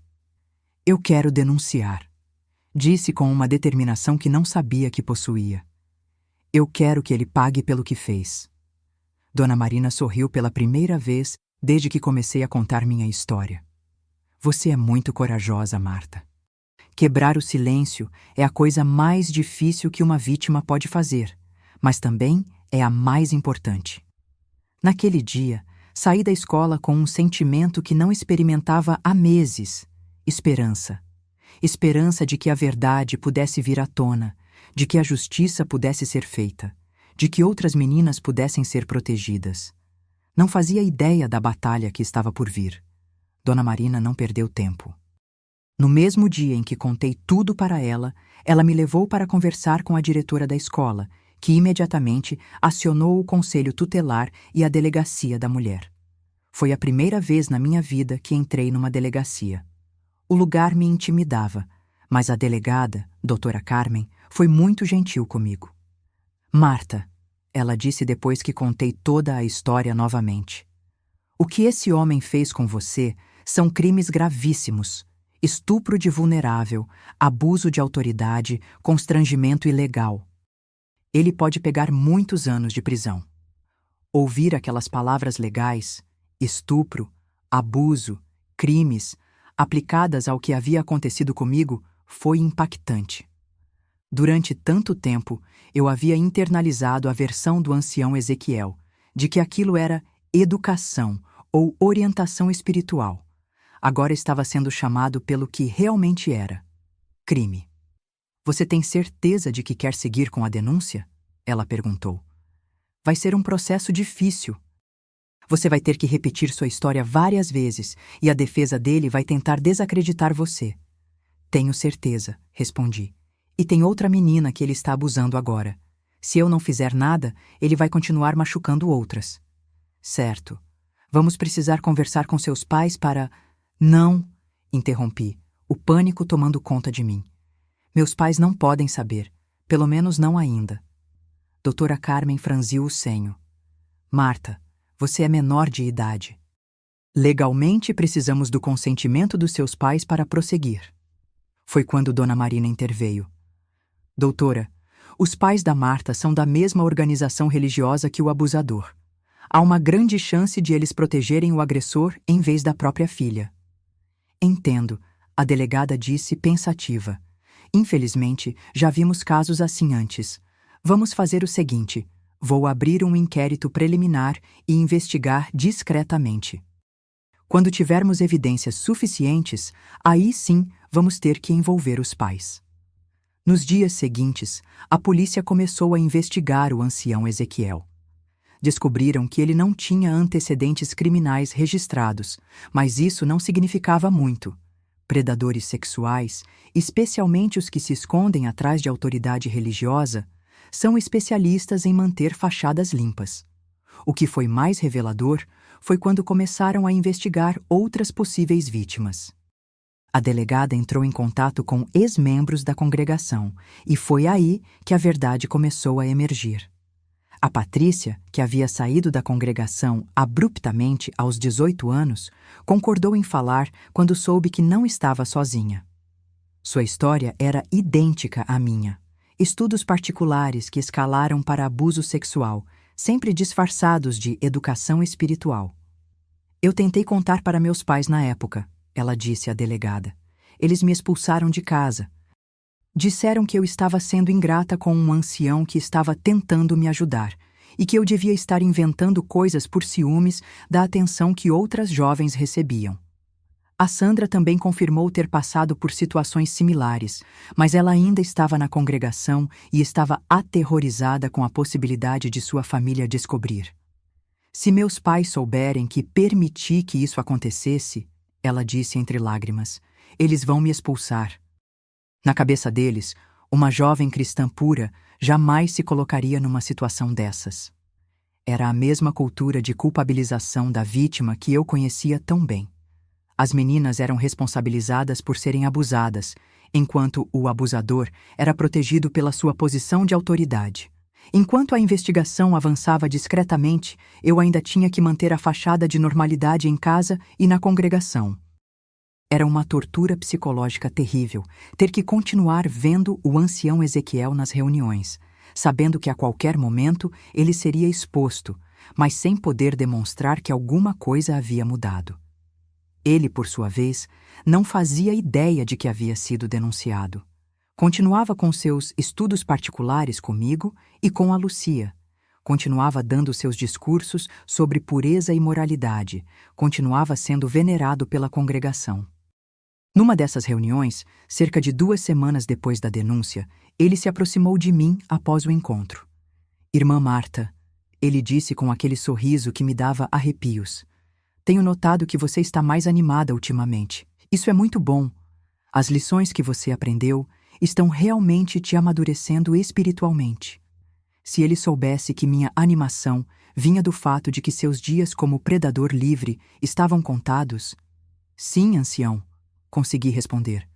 Estou me sentindo liberta. Ele não percebeu a ironia nas minhas palavras. Foi na terceira semana de maio de 1974 que tudo mudou. A polícia havia reunido evidências suficientes e decidiu agir.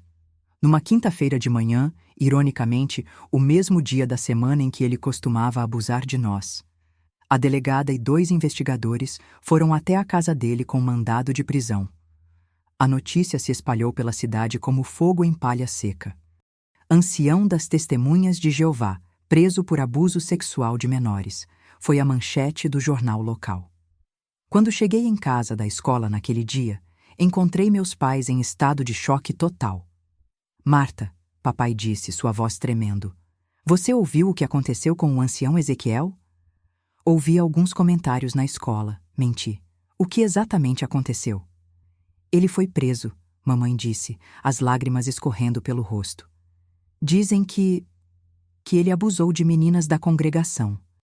O silêncio que se seguiu foi ensurdecedor. Eu podia sentir o peso do momento. Era a hora de contar a verdade aos meus pais. Papai, mamãe, eu disse, minha voz mal saindo. Eu preciso contar uma coisa para vocês. Eles me olharam e eu vi nos olhos deles que já sabiam o que eu ia dizer. Foi você? Mamãe sussurrou. Você foi uma das meninas? Assenti, não conseguindo mais segurar as lágrimas. A reação deles foi devastadora e previsível ao mesmo tempo. Papai explodiu em raiva, não contra o ancião Ezequiel, mas contra mim. Como você pôde fazer isso com nossa família? Ele gritou. Como pôde manchar o nome de um ancião respeitado com essas acusações? Eu não inventei nada, gritei de volta. Ele me abusou por meses. Ele me estuprou.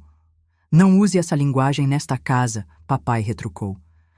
Anciãos não fazem essas coisas. Você deve ter se comportado de forma inadequada e depois inventou essa história para se livrar da culpa. Era exatamente a reação que Dona Marina havia previsto. Meus próprios pais estavam escolhendo proteger a reputação de um abusador em vez de apoiar a própria filha. Mamãe estava chorando descontroladamente. O que vamos fazer? Ela lamentava. Como vamos mostrar a cara na congregação? Todo mundo vai saber que nossa filha, que ela foi vítima de um criminoso. Completei a frase que ela não conseguia terminar. Criminoso? Papai riu com amargura. O único crime aqui foi você destruir a vida de um servo de Jeová com suas mentiras. Naquele momento, entendi que havia perdido minha família. A organização havia condicionado tanto suas mentes que eles eram incapazes de enxergar a realidade mesmo quando ela estava gritando na cara deles. Vocês vão ter que escolher, eu disse, uma calma estranha tomando conta de mim. Entre acreditar na filha de vocês ou proteger um pedófilo.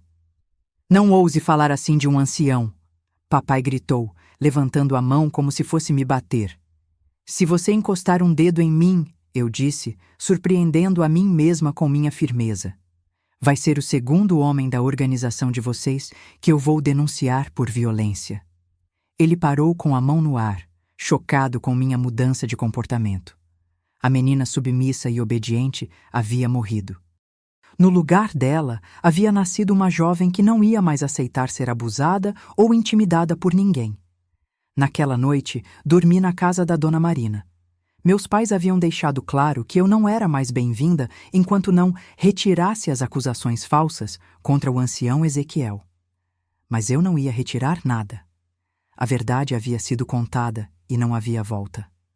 O julgamento do ancião Ezequiel aconteceu 6 meses depois da prisão. Foram os 6 meses mais difíceis da minha vida até então, mas também os mais transformadores. Durante esse período, fiquei morando com Dona Marina e sua família, que me acolheram como uma filha.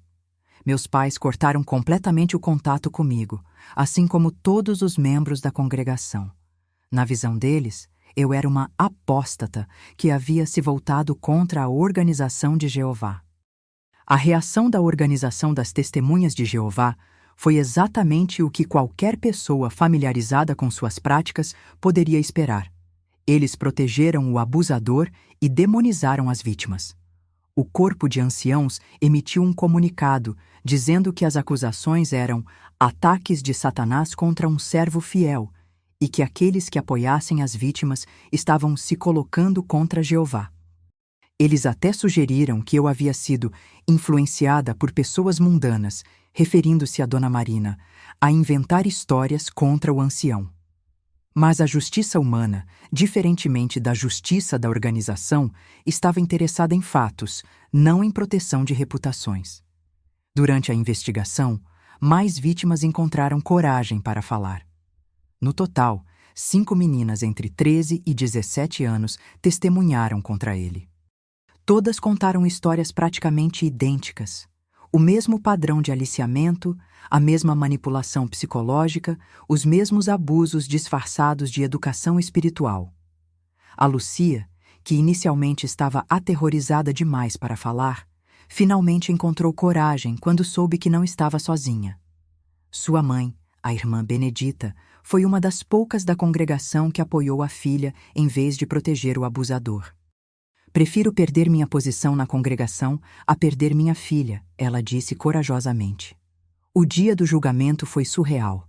Eu estava no tribunal, cara a cara com o homem que havia destruído minha adolescência. Mas agora ele não tinha mais poder sobre mim. Estava algemado, vestindo um uniforme de presidiário, sem a gravata e terno que costumava usar para impressionar a congregação. Quando chegou minha vez de depor, olhei diretamente nos olhos dele e contei toda a verdade. Falei sobre os estudos particulares, sobre a manipulação gradual, sobre os abusos, sobre o estupro, sobre as ameaças. Pela primeira vez, vi medo nos olhos dele. Não o medo fingido e manipulativo que ele usava para controlar suas vítimas, mas medo real de ser responsabilizado por seus crimes. Seu advogado tentou desacreditar meu testemunho, sugerindo que eu era uma adolescente problemática que havia seduzido o ancião e depois inventado a história de abuso para se livrar da culpa. Doutora Marta, o advogado disse, eu já tinha 17 anos então. Não é verdade que você teve comportamento inadequado com meu cliente? Sim, respondi calmamente. Meu comportamento inadequado foi confiar em um predador sexual. A resposta causou um murmúrio no tribunal. O juiz pediu silêncio. Não é verdade que você seduziu meu cliente? O advogado insistiu. Senhor, eu disse, olhando diretamente para o júri. Eu tinha 15 anos quando começou. Ele tinha 43. Ele era uma autoridade religiosa em quem eu havia sido ensinada a confiar cegamente desde criança. A única pessoa que seduziu alguém ali foi um homem adulto seduzindo uma criança para satisfazer seus desejos doentios. Quando todas as vítimas terminaram de depor, não havia dúvidas sobre a culpa dele. O padrão era claro demais, as histórias consistentes demais, as evidências convincentes demais. O ancião Ezequiel foi condenado a 12 anos de prisão por estupro de vulnerável, abuso de autoridade e formação de esquema criminoso. Mas para mim, a verdadeira justiça não estava na condenação dele, estava na libertação que senti ao falar a verdade publicamente. Durante o julgamento, apenas 3 pessoas da minha antiga congregação estiveram presentes. A irmã Benedita, mãe da Lúcia, uma irmã idosa chamada Helena, que havia tido a coragem de questionar a versão oficial dos anciãos, e, surpreendentemente, meu irmão João. João havia completado 16 anos e estava começando a questionar muitas coisas sobre a organização. Depois do julgamento, ele se aproximou de mim. Marta, ele disse, lágrimas nos olhos. Eu sinto muito. Eu deveria ter percebido que alguma coisa estava errada. Deveria ter te protegido.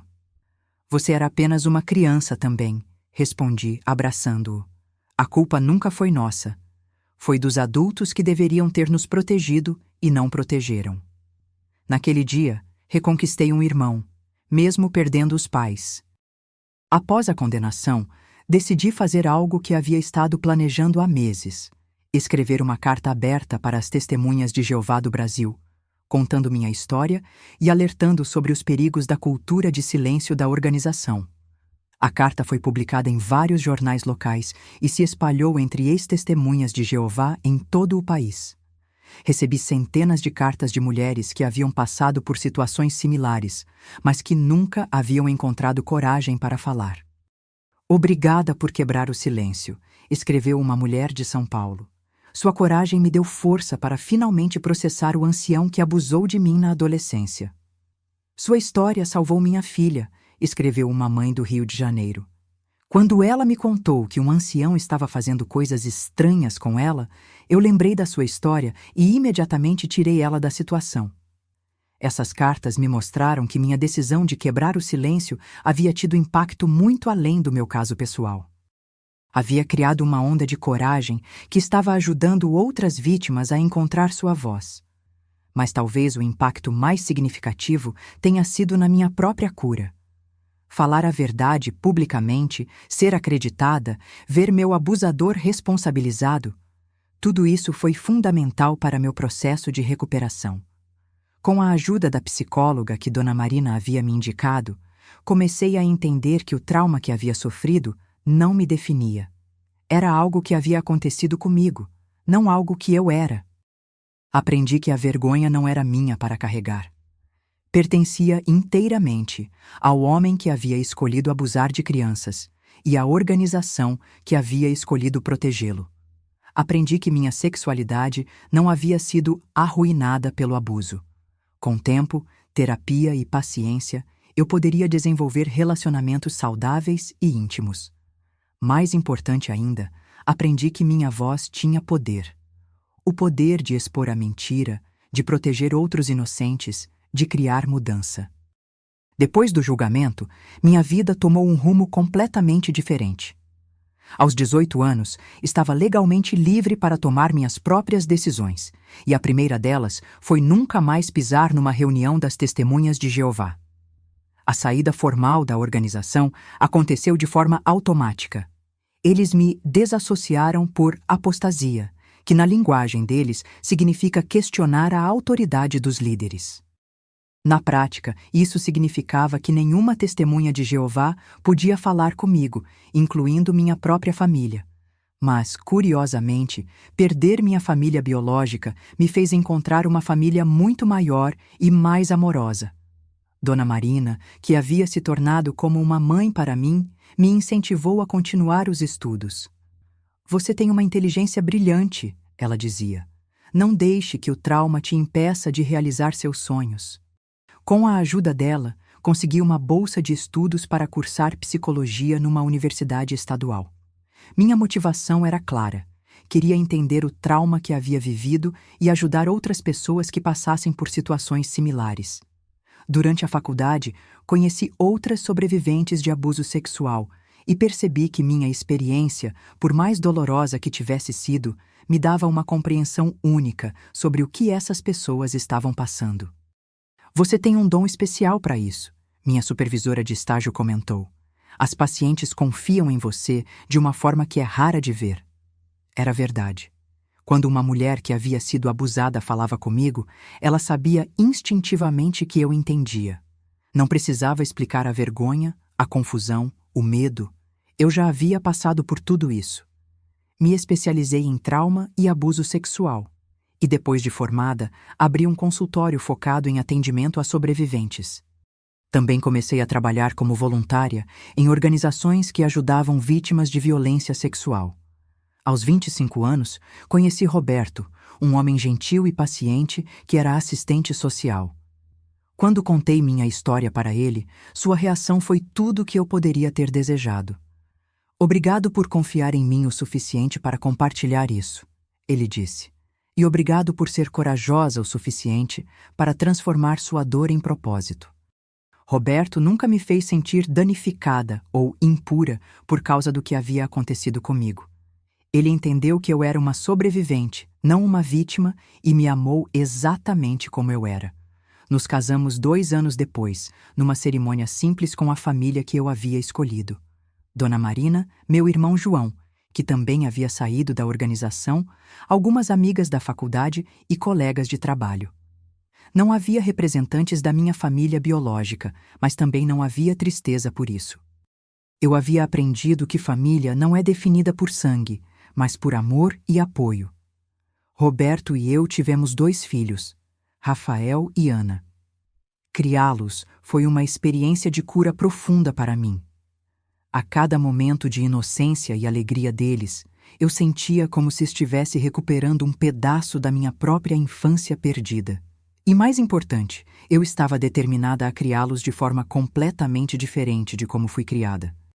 Eles cresceram sabendo que tinham direito de questionar autoridades, que seus corpos pertenciam a eles, que nenhum adulto tinha direito de tocar neles de forma inadequada e que eles sempre poderiam contar comigo se alguém os fizesse sentir desconfortáveis. Mamãe, Ana me perguntou um dia quando tinha uns 8 anos, por que você sempre fala sobre não guardar segredos de adultos? Por quê? Eu respondi. Segredos são para coisas boas, como festa surpresa. Coisas que deixam as pessoas desconfortáveis nunca devem ser segredos. Paralelamente à criação dos meus filhos, continuei meu trabalho ajudando outras sobreviventes. Ao longo dos anos, atendi centenas de mulheres que haviam sofrido abuso sexual, muitas delas dentro de contextos religiosos. Como você conseguiu superar? Era uma pergunta que ouvia frequentemente. Eu não superei completamente. Sempre respondia honestamente. Ainda tenho dias difíceis. Mas aprendi que o trauma não precisa definir nossa vida. Podemos escolher o que fazer com nossa dor. Em 2010, aos 52 anos, decidi escrever um livro contando minha história completa. Quebrando o silêncio, uma sobrevivente fala, se tornou um sucesso inesperado, ajudando milhares de pessoas a entender melhor o abuso sexual em contextos religiosos. O livro me trouxe visibilidade nacional e comecei a ser convidada para palestras em universidades, conferências sobre direitos humanos e eventos sobre proteção infantil. Numa dessas palestras, uma jovem se aproximou de mim durante o intervalo. Doutora Marta, ela disse, lágrimas nos olhos, obrigada por contar sua história. Eu estou passando por algo parecido na minha igreja e não sabia o que fazer. Ouvindo você, entendi que a culpa não é minha. Momentos como esse me lembravam porque era importante continuar falando, mesmo quando doía reviver os traumas.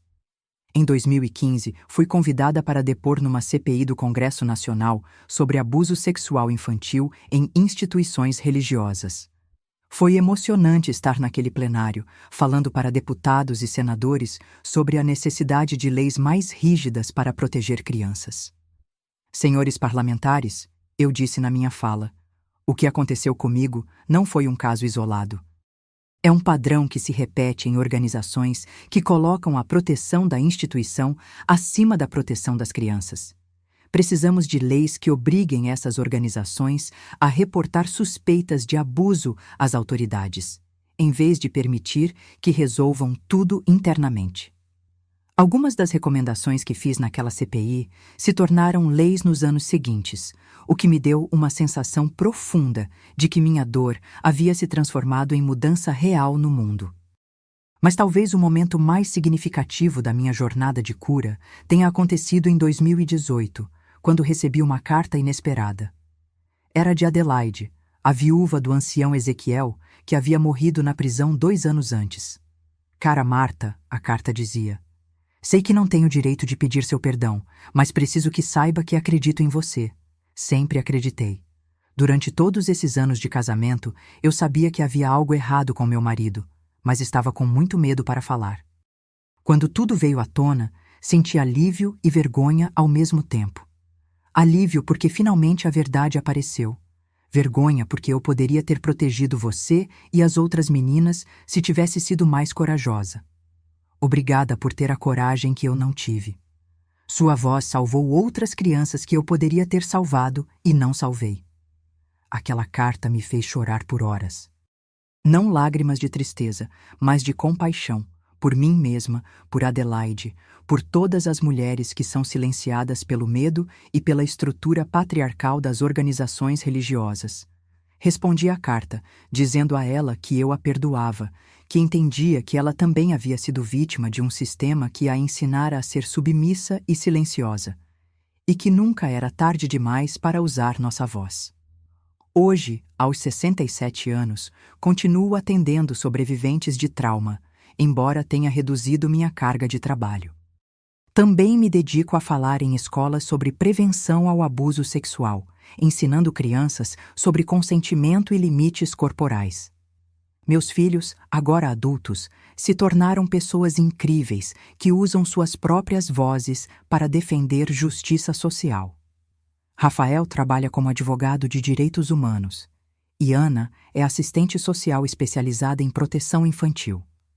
Mamãe, Ana me disse recentemente, obrigada por nos ensinar que nossa voz tem poder. Que a verdade, mesmo quando dói, sempre vale mais que o silêncio cômodo. Meu irmão João, que saiu da organização pouco depois de mim, se tornou um ativista pelos direitos dos ex-testemunhas de Jeová. Juntos, criamos uma rede de apoio que já ajudou centenas de pessoas a reconstruir suas vidas após sair da organização. Quanto aos meus pais, eles morreram ainda como testemunhas de Jeová ativas, sem nunca terem reconhecido que falharam comigo. Mamãe morreu em 2010, papai em 2014. Soube da morte deles através de conhecidos, já que mantiveram o desassociamento até o fim. Durante muito tempo, isso me causou dor. Mas aprendi que não posso controlar as escolhas de outras pessoas, apenas as minhas próprias. E escolhi perdoar, não por eles, mas por mim mesma. Porque guardar raiva é como tomar veneno esperando que a outra pessoa morra. E eu havia bebido veneno suficiente na vida. Meus queridos, se vocês chegaram até aqui comigo nessa jornada dolorosa, mas necessária, quero que saibam que hoje, 50 anos depois daquela noite terrível na biblioteca do Salão do Reino, eu sou uma mulher realizada, amada e em paz. O trauma que vivi me marcou para sempre, isso é verdade. Ainda tenho pesadelos ocasionais, ainda sinto um aperto no peito quando vejo notícias sobre abuso sexual em organizações religiosas. Mas aprendi que a cura não significa esquecer, significa integrar a experiência de forma que ela nos fortaleça em vez de nos destruir.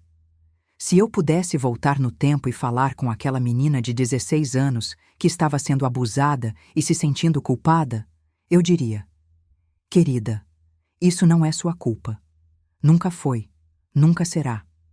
Você é vítima de um homem doente que abusou de sua confiança e inocência. A organização que deveria te proteger falhou com você. Seus pais que deveriam te apoiar falharam com você. Mas isso não significa que você não tem valor. Você tem um propósito maior do que imagina. Se eu soubesse então o que sei hoje, teria contado a verdade muito mais cedo. Teria gritado, teria corrido, teria quebrado o silêncio na primeira vez que ele me tocou de forma inadequada. Mas não posso culpar aquela menina por não ter essa sabedoria. Ela fez o melhor que podia com o conhecimento que tinha. Para vocês que podem estar passando por algo similar agora, quero deixar bem claro: a culpa nunca é da vítima. Não importa como você estava vestida, como você se comportou, se você permitiu que acontecesse. Crianças e adolescentes não têm capacidade de consentir com atividades sexuais com adultos. Ponto final. Autoridade religiosa não torna ninguém incapaz de fazer o mal. Padres, pastores, anciãos, líderes religiosos são seres humanos falhos como qualquer outro. Alguns deles são predadores que usam sua posição de poder para abusar dos vulneráveis. Organizações que protegem abusadores são cúmplices do abuso. Qualquer instituição que coloque sua reputação acima da segurança das crianças está perpetuando o ciclo de violência. Sua voz tem poder. Quando você quebra o silêncio, você não está apenas salvando a si mesmo. Está protegendo futuras vítimas e criando mudança no mundo. A cura é possível. Pode demorar anos, pode precisar de ajuda profissional, pode ser um processo doloroso, mas é possível reconstruir sua vida após o trauma. Eu sou a prova viva disso.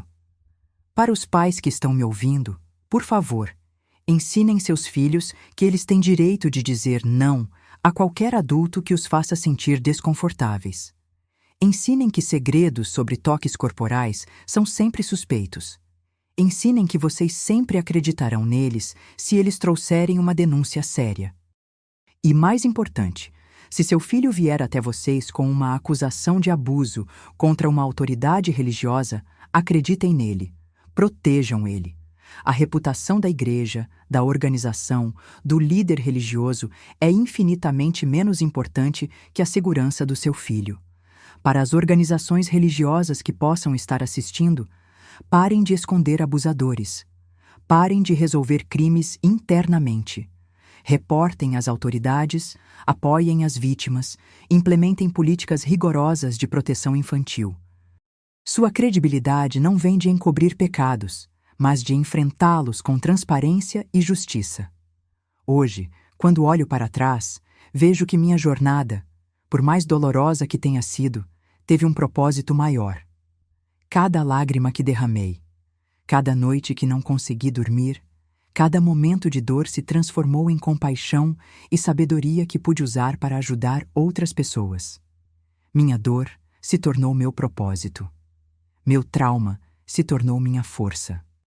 Meu silêncio quebrado se tornou uma voz que ecoa até hoje, protegendo crianças inocentes de predadores disfarçados de santos.